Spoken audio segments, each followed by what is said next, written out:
सबक नंबर 4 उर्दू आमोज़ पाँव या जूता। मैंने कभी किस्मत की खराबी या आसमान की सख्ती की शिकायत नहीं की।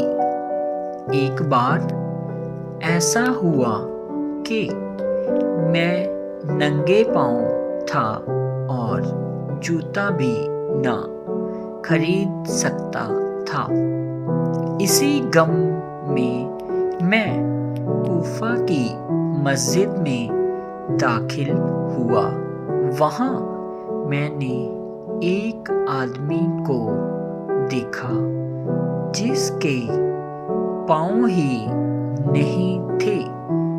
मैंने खुदा की नेमत का शुक्र अदा किया और अपने पास जूता ना होने पर सब्र किया।